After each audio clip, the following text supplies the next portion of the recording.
나누겠습니다. 오늘도 하나님의 음성을 들읍시다. 지금이 말씀을 들을 때입니다. 네, 시온성가대 감사합니다. 이때라, 현재를 놓치면 안 되죠. 신학적으로 굉장히 중요한 거예요. 현재 시간이 아주 중요한 거예요. 오늘 이 시간에 하나님의 말씀이 여러분 심령에 떨어져서 많은 열매가 있기를 주의 이름으로 축원합니다. 자, 오늘 느헤미야 이제 마지막 장입니다. 그 12장이나 우리가 이름이 많이 나와 있기 때문에 오늘 말씀을 이제 마무리하면서 느헤미야를 정리를 한번 해보려고 합니다. 자, 느헤미야는 여러분 잘 아시는 것과 같이 주전 BC 443년에서 432년까지 몇 년간이요? 12년간 이스라엘의 총독으로 봉직을 했습니다. 그 근무 연한이 12년이고요. 그 어간에 52일이 포함되어져서 52일 만에 예루살렘의 성벽을 완성을 했습니다. 자, 그 이후에 이스라엘 백성들은 정말 역사상 유례없는 영적인 부흥과 또 도덕적인 회복을 경험했고 정치적인 안정을 찾아갔다. 우리가 생각하기에 여러분 성지순례를 가보시면 아시겠지만 그 돌로 벽 쌓는 게 무슨 큰 일이겠어요. 그렇죠? 그런데 하나님은 그것을 너무 귀하게 보셔서 그 어려운 중에, 가난한 중에, 기근 중에, 그리고 정말 외적의 침입과 반대에도 불구하고 성벽을 재건한 이스라엘 유다 백성들을 보시고 그들을 축복해 주셔서 영적인 부흥과 도덕적인 회복과 정치적인 안정과 나라의 경제의 번영을 주셔서 그들이 정말 하나님 앞에 존귀하고 행복한 그런 삶을 잠깐 누렸다라는 거죠. 참 이게 오래가면 얼마나 좋을까. 이따도 설명을 드리겠지만 딱 10년 가고 나서 또 변질되기 시작합니다. 그래서 또 다시 느헤미야가 다시 돌아오게 되죠. 참 사람이 이렇게 신앙생활을 잘하면 좋은데 얼마나 여러분 참 소중한데 그걸 오래 가지를 못하는 거예요. 응? 그래서 느헤미야는 이 총독의 봉직을 마치고 잠시 이제 메대 바사로 돌아가지요. 마냥 유다 나라에 있을 수가 없잖아요. 현재 직분이 이 아닥사스다 왕의 술 맡은 관원장이기 때문에 그래서 잠시 이제 조국을 떠나 있게 됩니다. 그런데 약 10년간 아름답고 평화로운 삶을 누리던 이스라엘 백성들에게 점차적으로 좋지 않는 징조들이 나타나기 시작을 합니다. 사람이 몸이 아플 때도 징조가 나타납니다. 기업이 망할 때도 반드시 징조가 있습니다. 이건 누가 보느냐? 지금 기업에 관심이 있는 사람만 봅니다.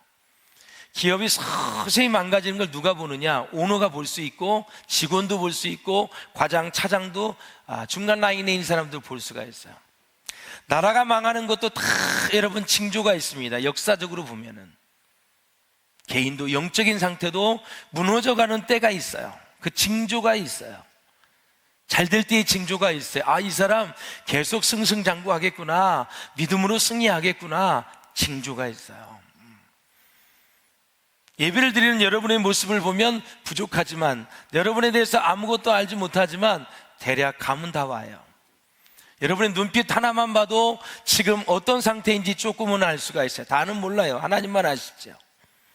여러분의 예배를 드리는 태도만 봐도 지금 하나님께 감사하고 있는지, 그냥 발걸음을 해서 왔는지, 주일이니까 지켜야 돼서 왔는지, 정말 하나님의 말씀을 듣고 싶어서 사모해서 갈급해서 갈망하는 마음으로 왔는지 조금은 알 수가 있어요. 모든 걸 아시는 분은 하나님밖에 없어요. 자, 사랑하는 여러분, 행복한 삶과 번영된 삶을 누리던 이 분위기 속에서 백성들의 마음이 해이해지기 시작을 했다. 사람은 몇 가지 조건이 있을 때 마음이 해이해져요. 이건 좋은 의미가 아니에요. 잘 나갈 때, 승진이 잘 될 때, 사업이 잘 될 때, 매출이 늘어날 때, 자녀들이 좋은 직장, 좋은 사업, 또 좋은 사회, 며느리감 왔을 때, 그리고 아팠던 몸이 나았을 때, 여러 가지 등등을 해서 이런 좋은 징조가 있으면 참 우리의 영은 해이해지기 시작을 한다. 해이해진다는 걸 생각하는 뭐냐면 하나님이 주신 그 축복에 더 많이 빠져 있다. 그 축복을 주신 하나님께 집중해야 되는데, 그 하나님이 주신 축복의 결과물을 가지고 거기에 빠지기 시작할 때 사람이 영적으로 해이해진다라는 거죠. 우리에게 구원을 주신 분은 하나님이십니다, 여러분. 그 하나님께 초점을 맞추지 않으면 우리의 마음은 해이해져서 영적으로 나태해지게 된다. 영적으로 나태해졌다는 것은 우리의 사모함, 갈망 이런 것들이 식어졌다. 식어지니 예배도 냉랭하고, 그리고 삶도 그렇고, 그리고 여러 가지 일들을 봐도 막 비전이 생기지 않고, 열정이 생기지 않고, 기쁜 마음이 생기지 않고 그냥 되는 대로 살아가는 거죠. 여러분, 사실 구원받은 우리가 얼마나 멋지게 행복하게 살아야 됩니까? 그렇죠? 이제 이 세상에서 얻을 것, 구원을 얻었다는 것은 다 얻은 거예요. 여러분, 물질이 부족했다고 여러분 낙심하지 마세요. 몸이 좀 아프다고 낙심하지 마세요. 내가 예수 그리스도의 십자가의 보혈을 믿고 구원을 받아서 하나님의 자녀가 되었다라는 사실은 이 세상에 다 모든 것을 얻은 거예요.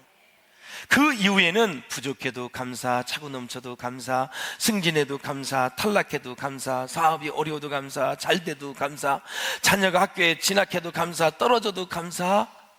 수많은 일들이 있지만 그때는 부족한 것을 뭐로 채우러 가면 하나님께 감사함으로 채우고 가면 되는 거예요.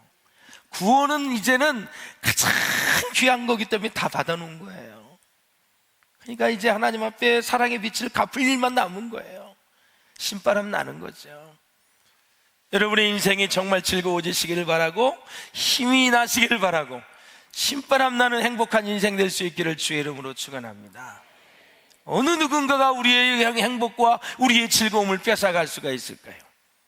하나님이 우리에게 주긴 평안은 누구도 빼앗아갈 수가 없어요. 사도 바울이 감옥에 가도, 다니엘이 여러분 사자굴에 들어가도, 다니엘의 세 친구 사드락, 메삭, 아벳느고가 풀무불에 들어가도 하나님이 주신 내게 평안은 빼앗아갈 수가 없어요. 왜? 그 평안은 하늘로부터, 하나님으로부터 내게 임하기 때문에. 불신자가, 믿음이 없는 자가 이 하나님의 평강을 누가 알겠어요? 재정적으로 힘들어도, 질병이 와도, 막 어려운 일이 있어도 마음이 평안해. 최고의 복을 받은 거죠. 할렐루야. 자, 이런 상황 속에서 이스라엘 백성들이 점점점 이제 세속화되어가는 그런 모습을 우리가 볼 수가 있어요. 그래서 이제 일종의 종교적인 행사도 다 이제 껍질만 낳게 되었어요.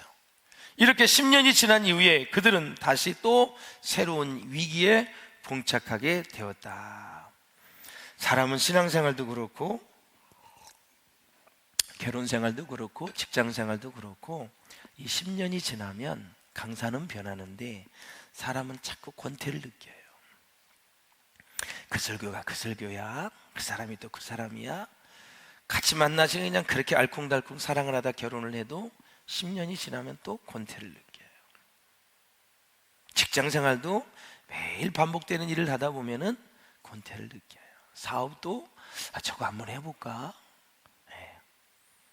다 인생이 죄인이기 때문에 반복되는 일을 하고 같은 사람을 만나면 권태를 느껴요. 근데 하나님은 우리에게 늘 새로운 은혜를 주셔요. 누구든지 그리스도 예수 안에 있으면 새로운 피조물이다. 이전 것은 지나갔으니 보라 새 것이 되었도다. 말씀 안에, 성령 안에, 보혈 안에 있으면 날마다 새 마음이에요. 새 기쁨이에요. 새로운 구원의 기쁨을 또 만끽하는 거예요. 여러분, 주일날 이 시간에 오실 때 기쁜 마음으로 오셨죠? 예. 천지칠 창조하신 하나님을 생각하며, 나를 구원해 주셔서 나를 그렇게 사랑하셔서 독생자를 보내주신 하나님 아버지를 생각하면서, 그 독생자 예수 그리스도가 날 위해 십자가에 못 박혀 돌아가시고 죽은 지 3일 만에 부활하시고 다시 승천하셔서 또 구름을 타고 이 땅에 천사장의 나팔 소리와 다시 온다고 하니 우리는 이 공중의 영적 혼인잔치에 참여할 것을 기대하면서 오늘도 천국에서 영원히 살 그 모판이 예배거든요. 이 예배를 통해서 하늘나라를 경험하고 천국을 경험하고 하나님을 만나고 다시 한번 새 힘을 얻고 다시 직장을 다시 생각하고 사업을 다시 시작하고 학교 생활을 다시 시작하면서 새로운 마음으로 또 주일을 한 주간이 시작되는 오늘이니까 그 주님 생각하면서 주님과 동행을 하는 거죠. 이렇게 살면 얼마나 좋겠어요. 그런데 유다 백성들은 그렇게 하지 못하고 지금 신앙의 침체기로 빠져들어갔다. 그래서 이 소식을 들은 느헤미야가 다시 조국으로 돌아가기로 결심을 합니다. 돌아와서 이제 신앙의 개혁을 하고 믿음 생활을 다시 재구하는 것. 그리고 느헤미야가 이스라엘 백성들을 향해서 이제 신앙의 책망을 하는 내용입니다. 자, 우리 2절을 한번 같이 읽어보겠습니다. 시작. 예루살렘에 거주하기를 제원하는 모든 자를 위하여 백성들이 복을 빌었느니라. 자, 성벽을 다 쌌어요. 그런데 그 성벽 안, 예루살렘 안에 보면은 초호화집이 있는 게 아니에요. 다 무너졌고 폐허예요. 아무 흔적도 없어요. 저기 보세요. 저렇게 됐단 말. 저기 가서 살아야 돼. 자, 보세요 여러분. 어떻게 살 수가 있겠어요? 저런 데예요. 그래서 모두가 다 이 예루살렘 성 안에 들어가서 살 수가 없는 거예요. 그런데 누가 자청을 했느냐? 지도자들이 자청을 했어요. 들어가서 산다. 그리고 이제 지도자들 빼니까 안 들어가. 야, 이제 지파별로 제비뽑기를 했어요. 그래서 오늘 성경에 보면 10분의 1이 들어가고 그 나머지 10분의 9는 성 바깥에서 이제 사는 거예요. 그래서 자원에서 들어가는 지도자들과 제비뽑기를 통해서 10분의 1이 지금 성 안에 들어갔다 그랬어요. 그 들어간 사람들, 그 안에 거주하려고 결심한 사람들을 위해서 박수를 쳐준 거예요. 축복을 빌은 거예요. 참 살기 열악한 그런 환경인데 지도자들이 또 10분의 1 제비 뽑힌 사람들이 다 들어가서 살게 되었으니 정말 감사합니다 하고 진정한 마음으로 복을 빌어주었다라는 사실이죠. 왜냐하면 성 안에 살면 늘 공격의 대상이거든요. 외부의 이방인들의 또 전쟁은 일어나고 또 준비도 되지 않는 그곳 불편하지요 여러분. 거기에 들어간 사람들을 나머지 백성들이 축복을 하는 그런 모습이다. 저는 이 모습을 보면서 참 마음이 훈훈하더라고요. 야, 그렇구나.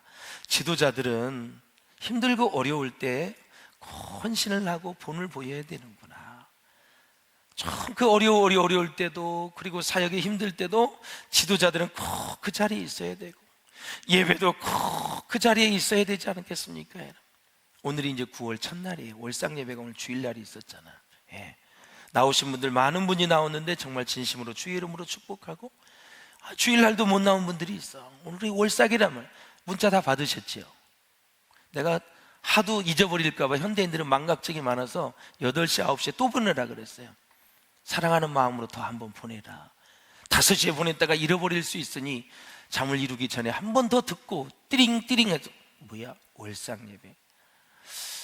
이 주일날 사역도 많은데 이게 새벽에 가서 가면 이거 힘들지 않을까 막 생각 속으로 타협을 하는 거죠.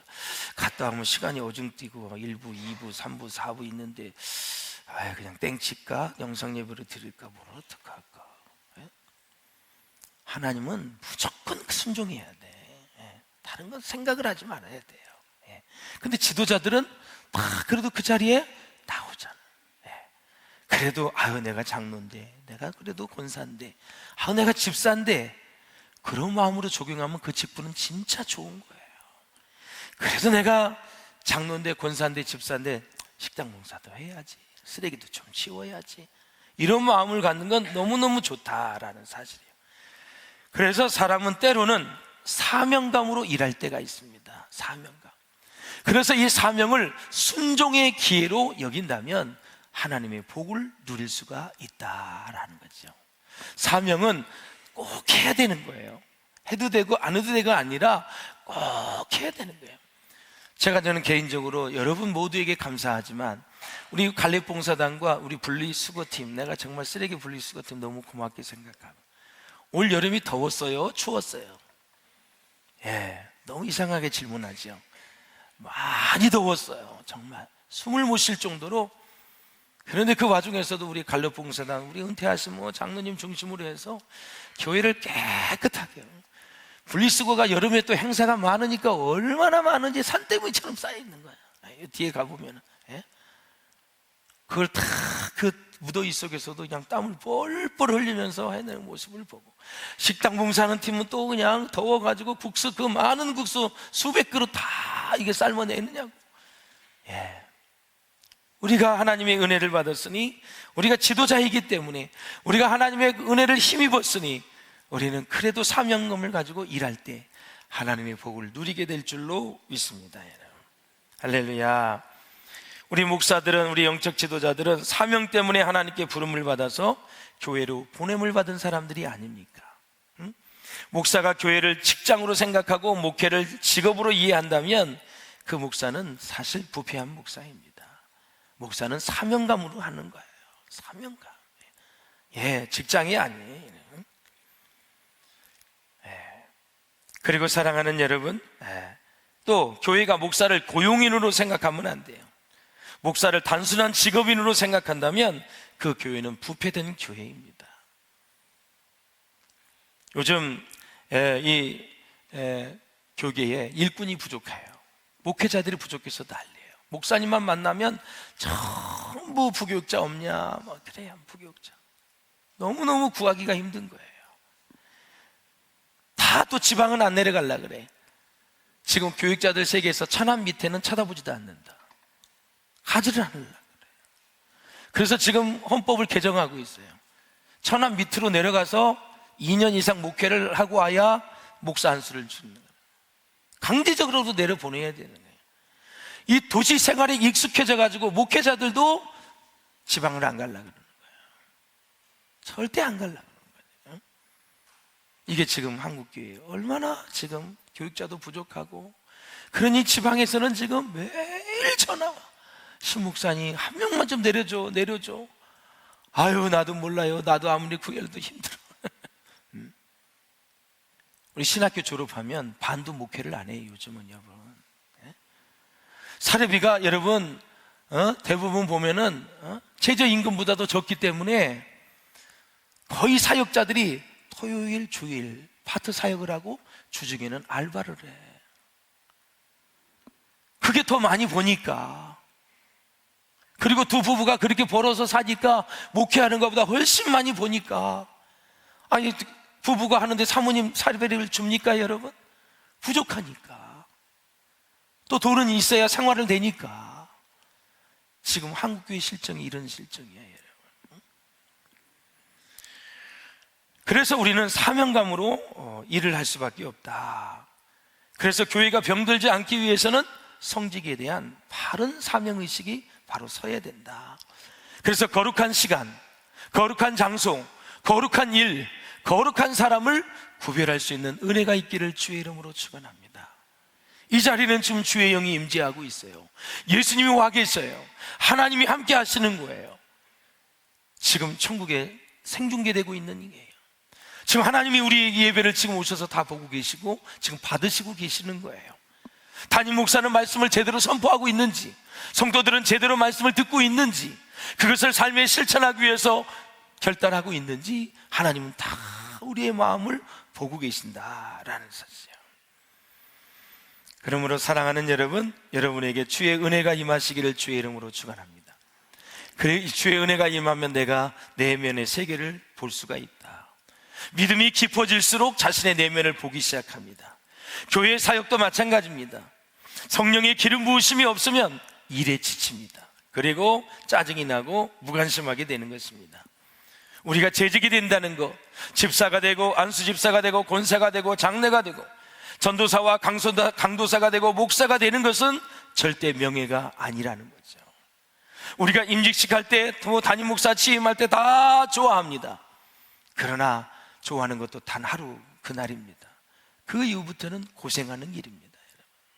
고생을 각오하고 사셔야 돼요.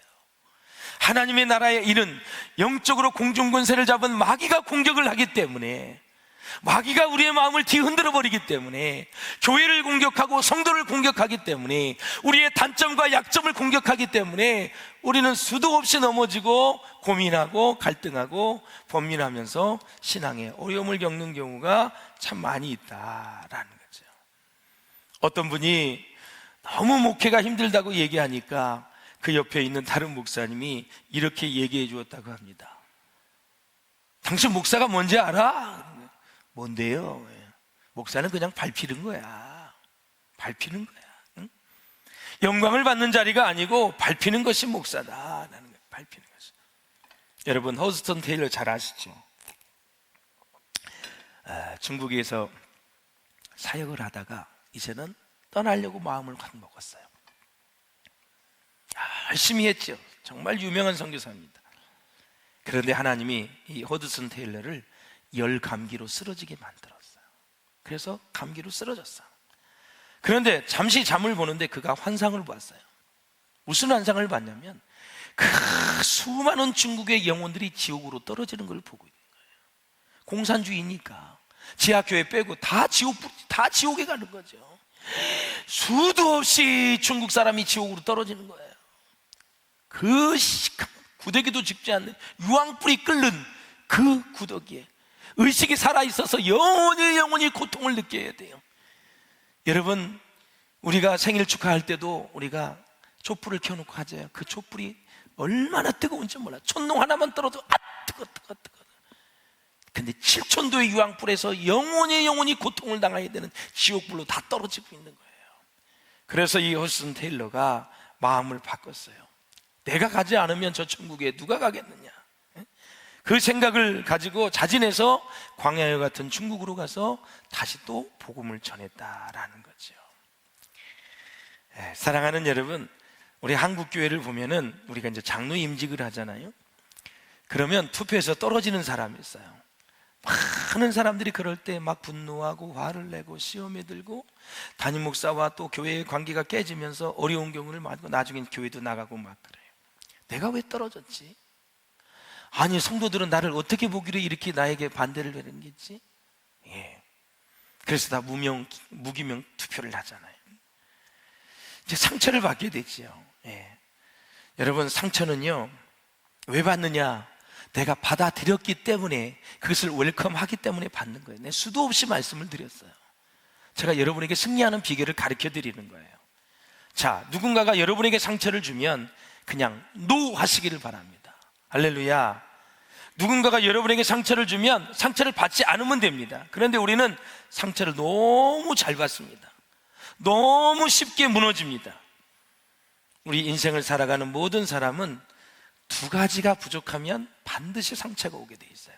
첫째, 믿음입니다.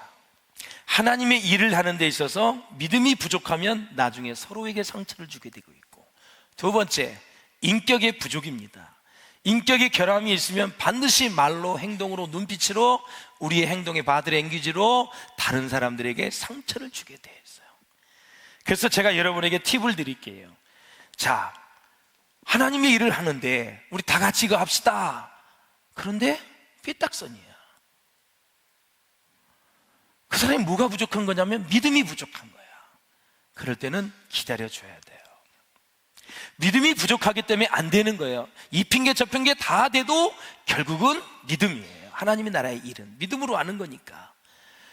그게 부족하면 여러분 사복음서를 다 읽어보세요. 모든 하나님의 일, 병고침의 역사, 신유의 역사 다 믿음이에요. 믿음. 그건 기다려줘야 돼요. 두 번째, 내가 다른 사람에 의해서 말로 상처를 받았어. 왜 저 사람은 시도 때도 없이 이상한 말을 해가지고 상처를 줄까? 인격이 부족한 걸 어떻게 해요, 여러분? 인격이 부족하니까 그 말이 나오는 거고, 그 마음 상태가 그러니까 그 말이 나오는 거예요. 그러니까 거기에 대해서 상처를 받지 마세요. 저는 목회 초창기에 무지무지하게 상처를 많이 받았어요. 직장 생활하다가 이렇게 이제 교회에서 목회를 하는데, 이 직장보다도 더 심해. 이게 직장은 어차피 이익단체이기 때문에 놓으면 예쓰면 놓고 뭐 확실하잖아요. 그렇죠? 술 한잔 먹어보고 때려버리고 그냥 끝나버리면 되는데, 아니, 이 교회 생활을 목회를 해보니까 이게 심지가 얼마나 긴지 한 번 틀어졌다 하면은 세상에 풀지를 않아. 너무 답답했어요. 그래서 많은 퀘션 마크를 찍었어요. 내가 이거 잘못 들어선 것 같다. 아이고, 이거 내가 앞으로 이거 30년을 해야 돼? 막 이런 생각이 막 들었어요. 하나님의 은혜로 지금 27년째 오고 있어요. 지금 우리가 한번 깊이 생각하면서 딱 하나님의 이름 믿음, 그냥 사람 만나는 건 인격 두 가지예요. 그러니까 상처받지 마시라고요. 누가 반대하면 하나님의 이름 믿음이 부족하구나, 기다리자. 또 인격의 상처를 또 받았다, 말로 상처를 받으면 저분은 정말 훈련이 안 됐고 인격이 부족한 사람이고 삶에서 살아온 가정이 저런 모양이구나 생각을 하고 그냥 나 상처 안 받아 하고, 여러분, 사람은 무시하면 안 돼요. 무시하지 말고 그냥 탁 여러분이 길 한 길을 듣고 흘려보낼 수 있는 은혜가 있으시기를 주의 이름으로 축원을 드립니다. 할렐루야. 여러분, 훈련하면 돼요. 제가 직접 경험을 하는 거예요. 절대 사람을 통해서 상처받을 필요 없어요. 여러분을 비하하는 발언, 무시하는 발언, 여러분을 평가하는 발언, 여러분 자꾸 정죄하는 발언, 이런 거 신경 쓸 필요 없어요. 하나님만 생각하면서 가면 되는 거예요. 도리어 복을 빌어줄 수 있기를 주님의 이름으로 축원합니다. 불쌍히 여기세요. 얼마나 인격이 훈련이 안 됐으면 저런 말을 할까? 얼마나 믿음이 없으면, 예수님이 그랬잖아. 믿음이 적은 자들아 왜 의심하느냐? 공중이 나는 새를 보라. 하나님이 입혀주신다. 드레핀 백합화를 봐라. 하나님이 다 키워주시잖아. 왜 그냥 너희는 먼저 그의 나라와 그의 의를 구하라. 그리하면 이 모든 것을 너에게 더하시리라. 내일 일은 내일이 염려할 것이요 한날 괴로움은 그날에 족하니라. 괴로움을 그날에 끝내버리는 거예요. 다음 날짜로 넘어가지 않도록 탁 정리를 하는 거예요. 말씀을 묵상하며 기도하면서 많은 훈련을 하게 하게 되면 내가 기쁨을 빼앗기지 않아요. 여러분 잘 들으세요. 내가 말씀 묵상하고 신앙생활에서 기쁨과 즐거움 얻는 건 너무나 당연한 거예요. 근데 그 기쁨과 즐거움과 평안을 빼앗기지 않는 것이 실력이에요. 성령 충만하고 막 기쁜데 누가 말 한마디 하면 싹 쏟아버리는 사람이 있어요. 그럴 필요 없어요. 하나님의 것은 너무나 보화와 같이 보물과 같이 소중하기 때문에 잘 간직해야 될 줄로 믿습니다. 여러분, 역사를 통해서 보면 하나님이 쓰시는 세 가지 도구가 있어요. 그게 교회와 가정과 개인이에요. 하나님은 하나님의 역사를 위해서 교회를 쓰셔요. 여러분의 가정을 쓰시고요, 여러분 개인을 쓰셔요. 이 세 개 기관이, 이 세 부류가 건강해야 돼요. 아주 중요한 거예요. 자, 우리 4절을 한번 읽어보겠습니다. 4절 시작. 이전에 우리 하나님의 전의 방을 맡은 제사장 엘리야십이 도비야와 연락이 있었으므로. 지금 이제 문제의 한 사람이 등장해요. 도비야, 잘 아시죠? 성벽을 건축할 때 느헤미야를 괴롭힌 사람이고 예루살렘 성의 중건을 가장 격렬하게 반대했던 사람이 도비야인데, 이 도비야와 친하게 지내던 제사장이 있었어요. 꼭 이런 사람이 있습니다. 제사장이 있었는데 그 제사장이 도비야에게 성전의 11조와 헌물과 천예물 다 창고에를 모아놨는데 그 창고에 창고지기로 삼은 거예요. 그 이야기를 듣고 느헤미야가 화가 나서 그 도비야가 관리하고 있는 것을 싹 내보내고 도비야를 쫓아버리고 말았어요. 너무너무 화가 나는 거예요. 왜? 그 제사장과 도비야는 친인척 관계야. 지금으로 인하면 한탕 해먹은 거야. 성전에 들어온 모든 11조와 그리고 모든 예물과 이런 것들을 도비야에게 맡겼다니까요. 말이 될 소리예요, 여러분. 말이 될 소리예요.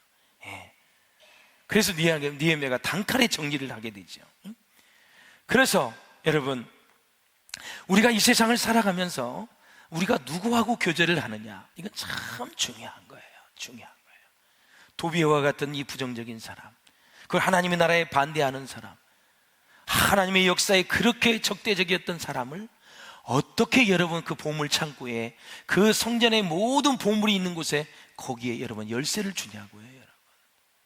그러니까 얼마나 그 당시에 제사장들이 타락을 했는가를 우리가 알 수 있다. 그래서 느헤미야가 다시 10년이 지난 다음에 되돌아와서 신앙의 개혁을 하는 그런 모습을 우리가 볼 수가 있어요. 사랑하는 여러분, 신앙이란 뭐예요? 신앙이란 변화되고 새로워지는 거예요. 우리가 사랑하는 사람과 밤새워 얘기해도 마냥 좋듯이 하나님을 믿는 것도 마찬가지입니다. 성령님이 내 마음속에 들어와서 역사하시고 나를 고치시고 변화시키고 점점 하나님의 뜻에 가깝게 살면 그렇게 마음이 기쁠 수가 없어요. 행복한 거예요. 행복한 거예요. 그런데 우리가 일주일 동안 적당히 살다가 회개도 안 하고 자신의 내면 세계나 외면 세계를 그냥 놔둔 채 교회에 와서 멍하니 앉아 있다가 말씀이 잘 귀에 들어오질 않지요. 은혜가 되지 않는 것입니다. 얼굴에는 어둠이 가득하게 되고 걱정, 근심이 많은 것을 볼 수가 있어요. 그런데 여러분, 하나님의 은혜를 사모하면 그냥 감사가 나오게 되고 웃음이 나오게 되고 그리고 마음이 즐거워지고 기쁨이 샘솟는 거예요. 가진 것이 아무것도 없고 지금 배가 고프고 입을 옷이 없어도 집이 없어도 하나님의 은혜가 너무 좋은 거예요. 감사한 거예요. 한번 읽어보겠습니다. 시작. 내가 10절 그냥 11절 읽읍시다. 10절 좋아요. 시작. 내가 또 알아본즉 레위 사람들이 받을 몫을 주지 아니하였으므로 그 직무를 행하는 레위 사람들과 노래하는 자들이 각각 자기 밭으로 도망하였기로. 지금 보면은 하나님의 일꾼들이 지금 삭슬 받지 못한 거예요. 사례비를 받지 못한 거예요. 지금으로 치면 그 레위 사람들과 노래하는 자들이, 지금은 성가대, 이런 사람들이 다 밭으로, 논으로 나가버리고 도망갔다. 성경은 이렇게 표현을 하고 있어요. 그러니까 느헤미야가 보니까 이거 기가 차고 정말 너무나 황당한 지금 상황이 벌어진 거예요. 사랑하는 여러분, 주일은 주일날 시작되는 것이 아니라 6일 동안 주님을 생각하면서 주일을 준비하면서 기쁨과 찬양으로 보내야 될 줄로 믿습니다. 할렐루야. 그래서 이제 사례비를 받지 못하니까 모든 레위 사람들과 주의 종들이, 제사장들이 다 밭으로 가버리고 말았어요. 그래서 제사제도가 무너지니까 하나님께 회개할 그런 기회가 사라지니까 하나님 관계가 무너지고, 그러니까 이스라엘 백성은 다시 옛날로 돌아가 버리고 말았다. 두 번째, 무슨 책망을 하냐면 모든 성도들이 하나님의 일꾼들을 돕지 않았다라는 사실입니다. 사랑하는 여러분, 일꾼들을 돕지 않으니까 어떻게 돼요? 그들은 서서히 이제 비극을 맞이하게 돼요. 영적 지도자들이 무슨 일을 하게 되면, 목사님, 제가 무엇을 도와드릴까요? 그 일은 잘 진행이 되고 있나요? 이렇게 쭉 물어봐 주시고, 여러분이 협조적인 자세로 정말 하나님의 나라를 꿈꾸고 그렇게 좋은 마음을 가지고 정말 헌신하려는 마음을 가지면 하나님이 사랑해 주시고 여러분들을 축복해 주실 줄로 믿습니다. 다 도와주셔야 돼요, 여러분. 그래서 목회를 할 때 선배들이 그런 얘기를 했어요. 목사님, 목회를 할 때 끙끙 앓지 말고 목사님이 원하는 바를 얘기하세요. 그리고 성도들은 목사님한테 원하는 바를 얘기하세요. 그래서 소통이 잘 이루어져서 그 교회가 건강한 교회로 갈 수 있도록 하는 것이 좋습니다. 그냥 계속 끙끙 앓면서 말 못하면 꿀 먹은 벙어리처럼 그냥 아무 말 못하면 무슨 말을 잘해야, 마음에 있는 걸 말을 해야 맛이 있는 건데, 그냥 성경적으로 권면할 건 권면하고 정말 도움을 요청할 건 요청하고, 성도들도 목사님들한테 그렇게 얘기를 하고 그러면 소통이 잘 이루어져서 교회는 건강한 교회가 될 수 있다라는 거죠. 사랑하는 여러분, 정말 우리가 이 땅을 살아가면서 우리 모든 영적 지도자들과 여러분이 협력해서 잘 선을 이루면서 주의 사명을 잘 감당할 수 있기를 주님의 이름으로 축원을 드립니다. 12절을 한번 보십시오. 12절 보게 시작. 이에 온 유다가 곡식과 새 포도주와 기름의 11조를 가져다가 곡간에 드림으로 그랬습니다. 이제 백성들로 하여금 11조를 가져다가 곡간을 채워서 레위 지파와 제사장들과 성전에 노래하는 자들과 일하는 사람들을 살해를 했다. 지금으로 치면 그렇게 될 수가 있어요. 11조는 내가 소유한 모든 것이 다 하나님의 것이라는 신앙의 고백입니다. 그리고 11조는 헌신의 의미로 내가 하나님의 사역과 복음, 하나님의 나라에 관심을 가지고 있음을 보여주는 건데, 유명한 설교가 홉스가 이런 11조에 대해서 설명을 했어요. 한번 읽어보겠습니다. 시작. 11조가 하나님의 백성들의 율법에 대한 순종을 시험하는 것이라면 11조 이상을 드리는 것은 하나님께 대한 우리의 사랑을 시험하는 것입니다. 잠깐 띄워놔 주세요. 이 11조가 율법에 대한 순종을 시험하는 거예요. 11조를 하라 했으니까 해야 되죠. 안 하면 안 되죠. 하나님의 것이니까. 11조 이상을, 11조를 했어요. 그 이상을 드리는 것은 하나님께 대한 우리들의 사랑을 시험하는 것이다. 구원해 주시고 지금까지 살게 하시고 베풀어 주신 은혜가 너무 커서 11조 이상을 드리는 것은 다 사랑 고백하는 거다. 그렇게 얘기하고 있고, 또 한 가지는 무슨 얘기를 하냐면, 신약시대에 살고 있는 성도들에게 있어서 11조는 그리스도인들의 헌금 생활에서 주님을 향한 봉사의 최하한선이 되어야 된다. 홉스는 이렇게 얘기합니다. 그러니까 헌금의 최하한선은 11조입니다. 마땅히 최하한선이고, 그 이상 하는 것들은 다 하나님을 사랑하는 고백이다. 하나님을 사랑하는 고백이니 하나님이 여러분들을 축복해 주실 줄로 믿습니다. 조심스러우면서도 여러분 기쁘게 여러분을 권면합니다. 11조 생활을 못하시는 분들 다시 한번 용기를 내어서 믿음을 가지고 다시 시작할 수 있기를 주의 이름으로 축원합니다. 하시는 분들도 감사함으로 하여서 그 11조가 의무가 아니라 기쁘고 즐거운 마음으로 할 때 나의 주인은 하나님이십니다, 내 인생의 주인은 하나님이십니다를 고백하는 것입니다. 여러분에게 꼭 은혜가 임하시기를 주의 이름으로 축원합니다. 여러분, 하나님의 것을 반드시 여러분 드리지 않으면 몸으로나 교통사고나 별 일들을 다해서 하나님이 깨닫게 하세요. 반드시 여러분은 그것을 하늘의 음성을 듣고 11조만큼은 타협하지 마시고 반드시 하나님 앞에 드릴 수 있는 은혜가 있으시기를 주의 이름으로 축원합니다. 참 현대인들에게 물질을 얘기하는 게 참 어렵죠. 그래서 어느 목사님은 돈 얘기가 아니라 헌금 얘기하는 거니까 목사님 편안히 하십시오, 그렇게 또 격려를 해주시는 분들도 있어요. 여러분, 마음에 시험에 들지 마시고 정말 정말 간절한 권면을 그냥 잘 스쳐 지나가는 이야기로 듣지 마시고 오늘 다 결심을 하셔서 여러분 생애에, 여러분 가문에 하나님의 축복이 넘치시기를 주의 이름으로 축원을 드립니다. 마지막에는 그들이 안식일을 지키지 않는 것에 대해서 느헤미야가 책망을 하는데, 마가복음 읽고 마치도록 하겠습니다. 시작. 안식일이 사람을 위하여 있는 것이요 사람이 안식일을 위하여 있는 것이 아니니 그랬습니다. 여러분, 안식일을 잘 지키면요 안식일이 사람을 지켜줘요. 나중에는 내가 주일을 잘 지키면 그 주일이 나를 지켜주시는 거예요. 반드시 그렇게 돼 있어요. 여러분, 주일을 지키는 거 쉽지는 않지만 안식일을 지키면 내 마음이 평안해지고 물질의 축복이 임하게 되어 있어요. 그래서 평안할 때나 병중에 있을 때나 근심과 걱정, 염려 다 형통할 때나 언제든지 우리는 하나님을 생각해야 돼요. 할렐루야. 여러분, 어거스틴의 신의 도성을 읽어보셨나요? 22년에 걸쳐서 완성된 책인데 거기에 보면 무슨 얘기를 하고 있냐면, 로마인들이 그 나라의 번영이 1000년 동안 로마가 그렇게 번영할 수 있었던 이유가 뭐냐? 바로 신들과의 관계에서 원만했다, 그런 얘기를 해요. 그래서 이제 이 저자가 오거스틴이 신의 도성과 인간의 도성 간의 갈등을 묘사하는 책이에요. 그래서 로마가 410년에 야만인 고토족에 의해서 공격을 당하거든요. 313년에 기독교가 이제 국교가 된 이후에 하나님이 정말 지켜주실 거라고 생각을 하고 국교가 됐는데 왜 야만인에게 공격을 당하느냐? 왜 하나님의 나라가 무너질 수가 있느냐? 그런 질문을 해요. 그러면서 이제 그 책에 무슨 얘기를 하냐면, 지상의 나라인 로마는 망하지만 하나님의 도성, 곧 하나님이 다스리심은 영구불변하다라는 얘기를 하고 있어요. 분명한 방향을 향해 나아가는 역사관을 제시하고 있는 책인데요, 그래서 이 하나님의 도성에 나타난 어거스틴의 역사 이해는 바로 이거예요. 교회가 생명을 상실하면 하나님은 교회가 속해 있는 공동체를 흩으시고 개혁을 하신다. 그래서 이성과 신앙의 조화를 강조하고 있고 하나님의 주권과 인간의 책임을 강조하고 있어요.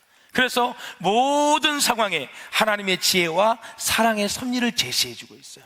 어떤 상황에서도 하나님의 지혜를 발휘해야 되고 하나님의 사랑이 있다는 것을 인정하고 하나님의 섭리 가운데 문제를 해결하라는 거예요. 그러면서 한 가지 예를 들어요. 세상 도성의 시작은 가인의 시조를 얘기하고 있고, 하나님의 도성의 시작은 아벨의 시조를 얘기하고 있어요. 그러면서 아벨이 지상에서는 이방인이었듯이 하나님의 도성도 이 세상에 대해서는 이방인이다. 그러면서 이제 마지막 운명을 얘기하는 거예요. 모든 성도들, 하늘나라의 시민권을 가진 성도들은 그 하나님의 나라가 도래할 때까지 순례자로 살아간다. 우리가 예수님이 다시 오실 때 육신이 부활하게 되고, 하늘의 도성은 그 나라, 하나님의 나라의 시민들을 다 불러 모은다. 그렇죠? 주님이 오시면 죽었던 자들이 먼저 무덤에 일어나서 일어나게 되고, 살아남아있는 자들도 다 주님의 공중 혼인잔치에 참여하게 되죠. 그러므로 사랑하는 여러분, 하나님이 쓰시는 세 가지 도구, 교회, 가정, 개연. 느헤미야가 책망을 했습니다. 신앙 공동체의 부패한 단면을 보았는데 도비아라는 사람을 조심하라. 하나님의 일꾼들을 도와라. 하나님이 말씀하신 11조와 안식일 제도, 안식년 제도를 잘 지켜라. 그러면 이렇게 수많은 제도를 주었는데 그걸 누가 지켜야 돼요? 사람이 지켜야 되잖아요. 그래서 마지막 개혁의 대상은 사람입니다. 주일도 지켰고 여러 가지 제도가 있는데 그걸 지킬 사람은 사람이에요. 여러분들이 하나님의 말씀에 의해서, 기도에 의해서 새로워지시기를 바라고 변화되시기를 바라요. 그래서 하나님이 기뻐하시는 진실한 예배자, 그리고 하나님의 일을 감당하는 사명자가 되어져서 정말 잘 1%도 후회하지 않는 은혜로운 복된 인생이 될 수 있기를 주의 이름으로 축원합니다. 기도하겠습니다. 우리 기도하실 때 하나님, 마지막 개혁의 대상